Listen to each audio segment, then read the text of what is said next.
ሰላም ክቡራትን ክቡራንን ተኸታተልቲ ኤሪትሪያን ሚድያ ኔት ኣስመራ ናይ ሎሚ ትሕዝቶና ህዝቢ ትግራይ ኣብ ቀራና መገዲ ብዝብል ኣርእስቲ ኣዳሊና ኣለና። ክቡራትን ክቡራንን ተኸታተልትና እዚ ትሕዝቶና ናብ ኩሉ ኤርትራውን ፈታዊ ኤርትራን ደላይ ሰላም ዝኾነ ዘበለን ምእንቲ ክከታተሎ ከምታ ኩሉ ግዜ ንብላ ብወገንኩም ሳብስክራይብ ሼርን ላይክን ምግባር ንስራሕና ሓጋዝ ስለ ዝኾነ ኣይትዘንግዑ። ነዚ መደብ ክትሪኡ እንከለኹም ሳብስክራይብ ሼርን ላይክን ክትገብሩ ብትሕትና ንሓተኩም። ሰሰናይ እናተመነና ድማ ናብቲ ትሕዝቶና ንሰግር ኣለና።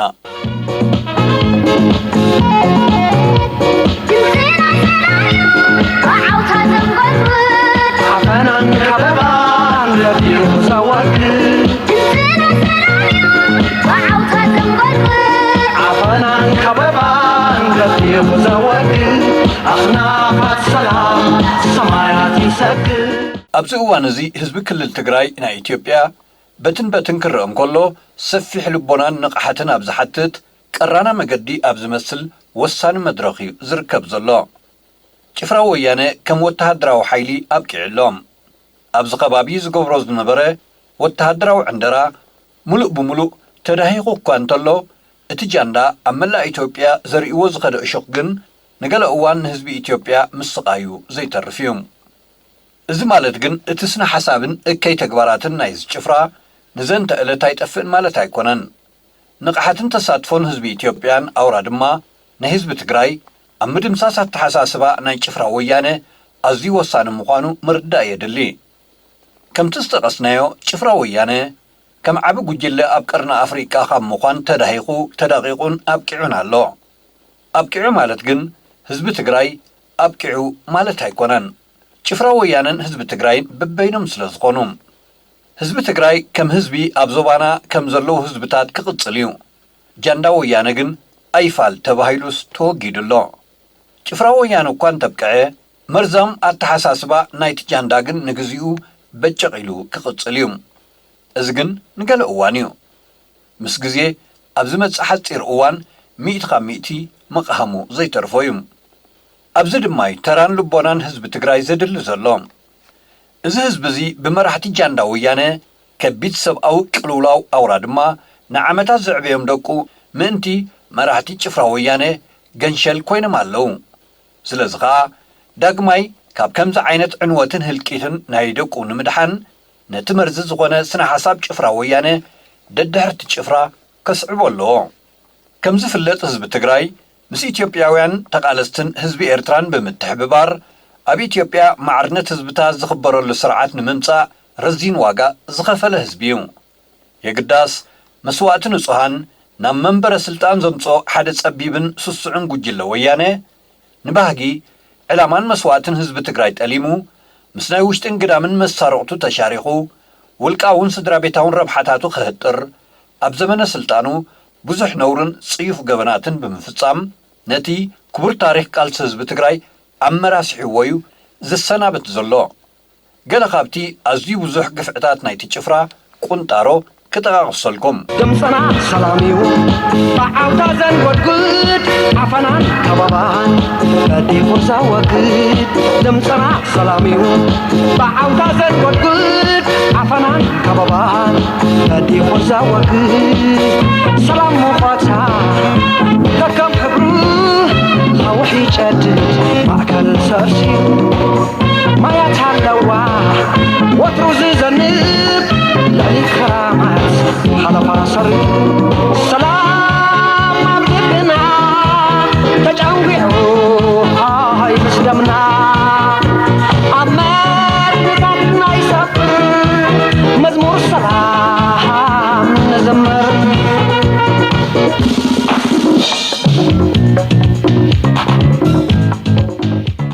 ሓደ ጃንዳ ወያነ ኣብ ልዕሊ እቲ ወገነይ ዝብሎ ህዝቢ ትግራይን ካልኦት ህዝብታት ኢትዮጵያን ዝፈጸሞ ገበናት ከይኣክል ንረብሓ ሓይልታት ግዳም ክሽቅል ንህዝቢ ኢትዮጵያ ብሓፈሻ ንህዝቢ ትግራይ ድማ ብፍላይ ምስ ህዝቢ ኤርትራ ንኣስታት ርብዕ ዘመን ኣብ ኩናትን ተጻብኦን ከም ዝጽመዱ ምግባር እቲ ዝዓበየ በደል ናይቲ ዝተዳቐቐ ጭፍራ እዩ። ክልተ መስፋሕፋሒ ሸውሃቱ ከዕግብ ባድመ ናትናያ ብዝብል ጻዕዳ ሓሶት إذا قجل لذي ملأ هاجرات تاليلو أبلع لي إرترا زي مخني ورار بمقواج بهابتن هيوتن هزبتات تجراين إثيوبيان تتعليعيهم. سلسته حلف حليفو إذ جاندا مالليت أبلع لي 75 شح إرتراوان نبرتي إثيوبيا سرعتات هايلا سلاسين درجن زي فتسمو زسكحكح قف الراسيان فتسيمو بورار أبزوصحو مريت إرترا دما قزيف زمتان كساب مفحار مقابر سواز بصحي نورام تكباراتن فتسيميوم ازي تسنابيتو زلو شفرا ويانا إرتراوان نزي قفعتات كميلنا كنرسعو نخل كنرسعو انت دلناون كابا عمرونا زي تفق بسرايوم كنرسعو زكا لا يكونن. 4 اتي بدوب زسابو كوينات حقاو بيين مستوهبون جاندا ويانه نعسر عامتات زاكل تكبار بيين عنقيصو امونغو حزبتات إرتران إثيوبيان اي سلام اي كوينات هواهو فتيرو نحزبتات كلتياتن هاجرات عبيت عدلات لمعاتن معبالن اخسيروانيو بفلاي دما نحزبن منغستن إرترا ازغه يرسعدو. 5 عماسن بلشون امرارحا ناي زغجل لذي زمرورو حزب إثيوبيا اب 2018 عامه مرت كاب سلطانو نچفرا ويانه مس دربيو حزب تግራይ بحشكت صلاتي كم تقبم سيلو بعاليتነት الرساسينو كوينات ባህላዊ ጾታ ናይ ብዝብል አጉል ጀህራን ፈቀራን አብዘይ ካል ዕንደራ እትዩ ንህዝብ ትግራይ ግዳይ ገይሩ ንነብሱ ድማ ግብአተ መሬቱ አቀላጢፊዩ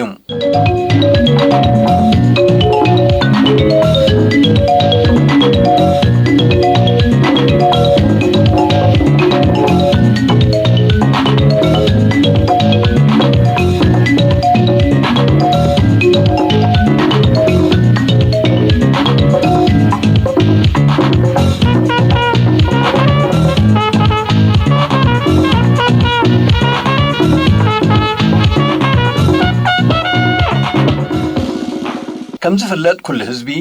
دلائل معاتن سلامنيو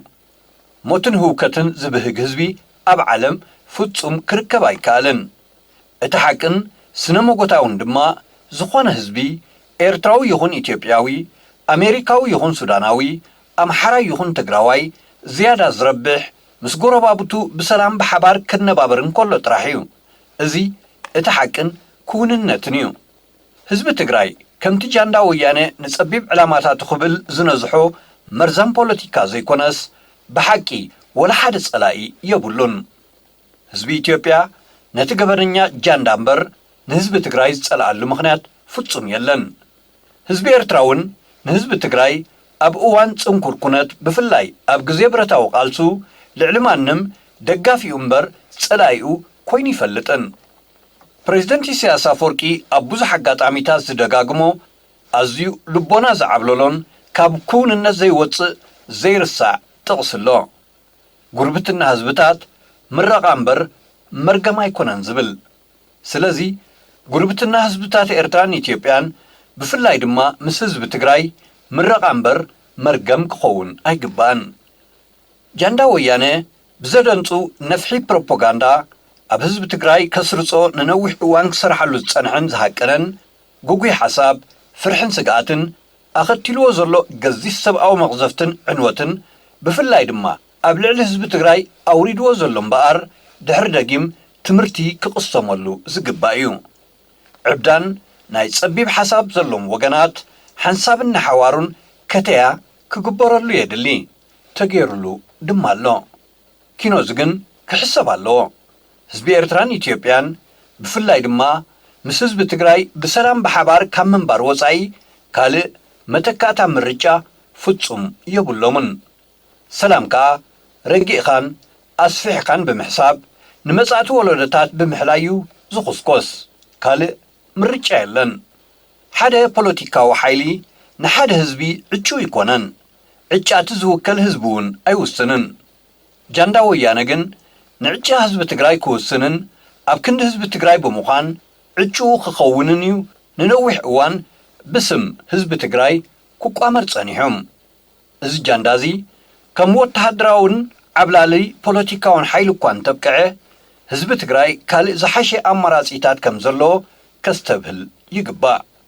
ብርግጽ ድማ ልክዕ ከም ካልኦት ህዝብታት ዝሓሸ ኣመራጺታት ኣለዎም ነሰፊሕ ኣመራጺታት ብሰፊሕ ልቦናን ክውንነታዊ ፖለቲካዊ ኣመለኻኽታን ተሻራኺ ሰላም ምሕዝነትን ምትሕብባርን ብምዃን ከም ኢትዮጵያዊ ምስ ደቂ ሃገሩ ከምኡውን ምስ ጎረቤቱ ህዝቢ ኤርትራ ብሕውነት እናነበረ ኣብሊጹ ዝረብሓሉ ዕድል ኣዝዩ ሰፊሕ እዩ ክንዲ ዝኾነ ጃንዳ ወያነ ክዘርኦ ዝፈተነ ጽልእን ቅርሕን ትንጉሒፉ ንቕድሚት ክጥምት ምስ ህዝቢ ኤርትራ ሰናይ ጉርብትና ዝሰረቱ ሰላማዊ ህይወት ንምፍጣር ክጽዕት ኣብ ዝወሳነ እዋን ህዝቢ ትግራይ ይሕተት ኣሎም ንህዝቢ ትግራይ ብሓፈሻ ምሁራት ደቂና ባህልቲ ድማ ብፍላይ ነዚ ኣብ ግብሪ ንምውዓል ብሱል ልቦና ይሓቶም ኣሎም እቲ ምርጫ ናታቶም እዩ ብፍላይ ድማ ንህዝቢ ትግራይ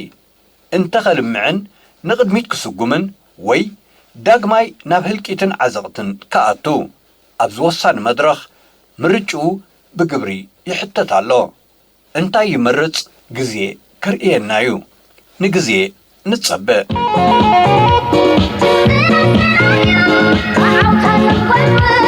عفنا كبابا الذي مزوج عفنا كبابا الذي مزوج أنا السلام سمايات يسجل ክቡራትን ክቡራንን ተኸታተልቲ ኤሪትሪያን ሚድያ ኔት ኣስመራ ናይ ሎሚ ትሕዝቶና ኣብዚ ተፈጺሙሎ ካልእ ግዜ ብኻልእ ትሕዝቶ ክንራኸብ ኢና ሳብስክራይብ ሼርን ላይክን ምግባር ንስራሕና ኣዝዩ ሓጋዝ ስለ ዝኾነ ኣይትዘንግዑ ሰሰናዩ በቢ ዘለና ንኹላትና ኤርትራውያን ዓወትና ሓፋሽ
دمصنا سلاميو بعوتا زنقود عفنان كبابان بدي خرزا وقود دمصنا سلاميو بعوتا زنقود عفنان كبابان بدي خرزا وقود سلام مفاتا كم حبرو خوحي جدد معكال سرسيو ما يتعلوا وطروز زنب للي كرامات حلفا صري سلام عبدنا تجاوعو هاي مسلمنا عمال بتاتنا يسافر مزمور سلام نزمر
سلاميو بعوضة زنقود عفنان كبابا بدي مزاوج دمسنا سلاميو بعوضة زنقود عفنان كبابا بدي مزاوج نفاس هالوا حيال شوشوتا سفرار وبوي كورفتا سلازي دما يواب كلو أبحب السلام سنقلب زخلو سلام أبلبنا تجاوينو هاي بسلمنا